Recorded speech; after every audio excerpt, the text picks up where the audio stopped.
Hi everyone, फिर से एक नए वीडियो पर आपका स्वागत है। आज हम इस वीडियो में समांतर श्रेणी से एक नए टाइप के क्वेश्चन और उसके कंसेप्ट को बताने वाले हैं। तो वीडियो को पूरी तरह समझने के लिए अंत तक वीडियो को देखें। तो आइए देखते हैं आज का हमारा कंसेप्ट क्या है। तो कंसेप्ट यह है कि समांतर माध्य यानी कि समांतर माध्य होता क्या है।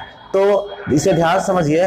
देखिए, जब कोई तीन संख्या समांतर श्रेणी में हो तो उसमें जो बीच वाली संख्या होगा उसको हम समांतर माध्य कहेंगे। देखिए यहाँ पे एग्जांपल के लिए यहाँ पे मैं एक एग्जांपल लेता हूं। देखिए यहाँ पे 3, 6, 9 ये समांतर श्रेणी में, क्योंकि इसके बीच का अंतर 3, इसके बीच का अंतर 3। ठीक है। तो जब कोई तीन संख्या समांतर श्रेणी में हो तो जो मध्य पद होगा, बीच वाला जो पद होगा, उसे हम समांतर माध्य कहेंगे। क्लियर? समांतर माध्य कहेंगे। अब बात आती है कि समांतर माध्य से रिलेटेड कुछ फार्मूला, कुछ सूत्र तो होंगे। ठीक है। और ये सूत्र कैसे प्राप्त होते हैं या फिर इस पे किस तरह के प्रश्न पूछे जा सकते हैं, तो हम इसी पे चर्चा करने वाले हैं। मान लिया जाए कि ये है आपका पहला पद T1 और ये है T2 और ये है T3। ठीक है। ये पहला पद, दूसरा पद, तीसरा पद। ठीक है। और हमने आपको क्या बताया कि अगर कोई तीन संख्या समांतर श्रेणी में हो तो जो मध्य पद होगा, बीच वाला जो पद होगा, उसी को हम समांतर माध्य बोलेंगे। उसी को क्या बोलेंगे? समांतर माध्य। तो समांतर माध्य को किस अक्षर से सूचित किया जाता है? यहां देखिए, माध्य को हम लोग ए से सूचित करते हैं। माध्य को ए से सूचित किया जाता है। ठीक है। तो यहां भी मैं माध्य को ए से सूचित कर लेता हूं, यानी दूसरे पद को ए मान लेता हूं। बाकी पहले पद को स्मॉल ए और तीसरे पद को स्मॉल बी मान लेता हूं। ठीक है। प्रथम पद को हमने क्या माना? ए। द्वितीय पद को ए, जो कि समांतर माध्य है। ठीक है। और तीसरे पद को मैंने बी मान लिया। क्लियर? अब यहां से देखिए, आपको यह भी पता है कि दो लगातार संख्याओं के बीच का अंतर समान होता है, जिसे सार्वंतर कहते हैं। तो इसके और इसके बीच का अंतर सेम होगा और इसके बीच का अंतर सेम होगा। देखिए 6 में से 3 घटाएंगे 3 आएगा, 9 में से 6 घटाएंगे 3 आएगा। क्लियर? तो इसे आप ये तो लिख सकते हैं ना कि T2 माइनस T1 बराबर T3 माइनस T2, ऐसा लिख सकते हैं। दूसरा पद माइनस पहला पद बराबर तीसरा पद माइनस दूसरा पद लिख सकते हैं। यहां से आप देखेंगे तो देखिए, दूसरे पद को हमने क्या माना है? ए। ठीक है। माइनस पहला पद को स्मॉल ए बराबर तीसरे पद को बी और दूसरे पद को ए माना है। अब इसको अगर साइड चेंज किया जाए तो ये ए है, ये माइनस है, इधर आएगा तो प्लस ए हो जाएगा बराबर, ये माइनस ए है स्मॉल ए, तो इधर जाएगा तो प्लस स्मॉल ए हो जाएगा ये, और ये ऑलरेडी प्लस में है। मतलब ये हो गया A plus A equal to A plus B.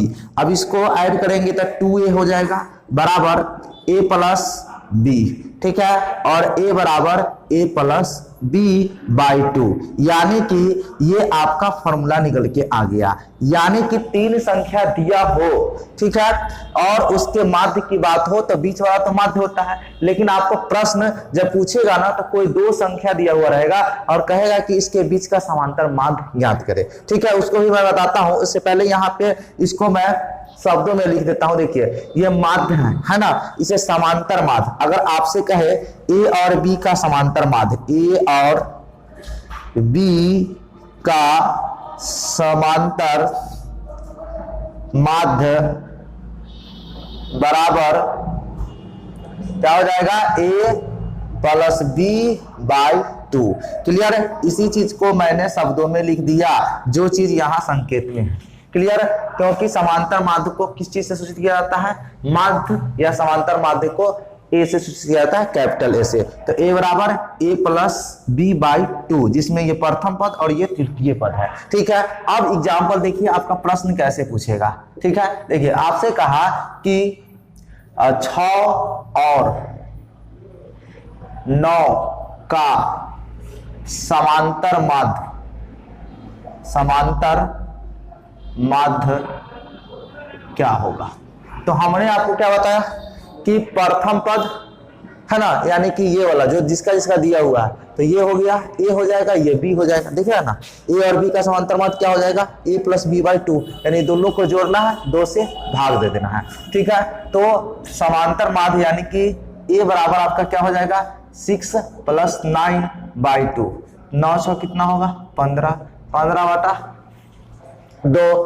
तो ये हो जाएगा। इसको दशमलव में अगर करेंगे तो आपका कितना 7.5 हो जाएगा।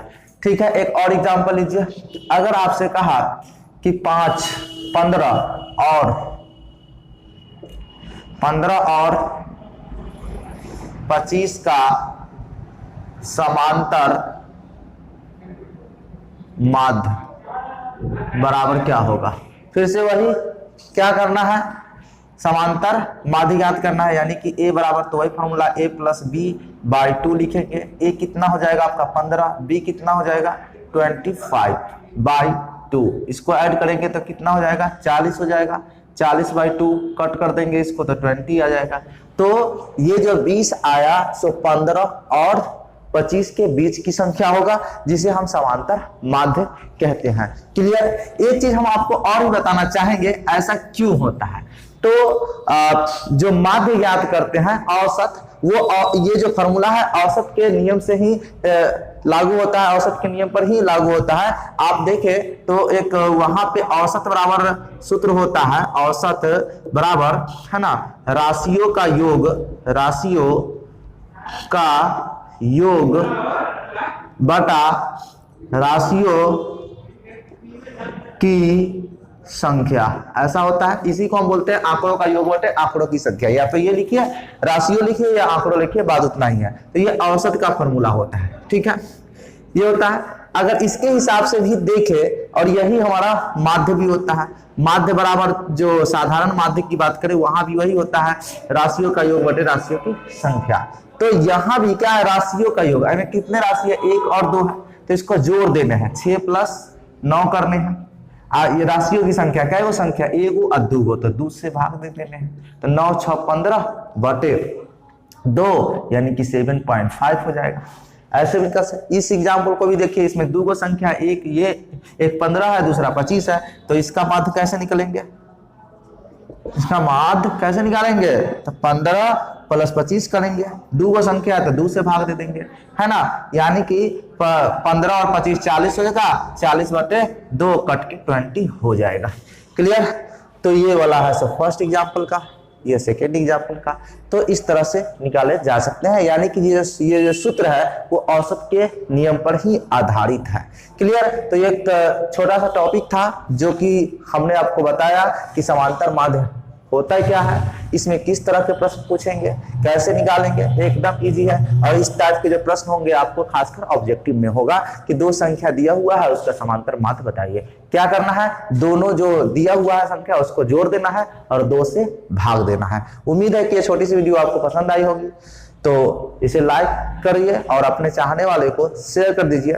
मिलते हैं नेक्स्ट वीडियो में, तब तक के लिए धन्यवाद। जय हिंद, जय भारत।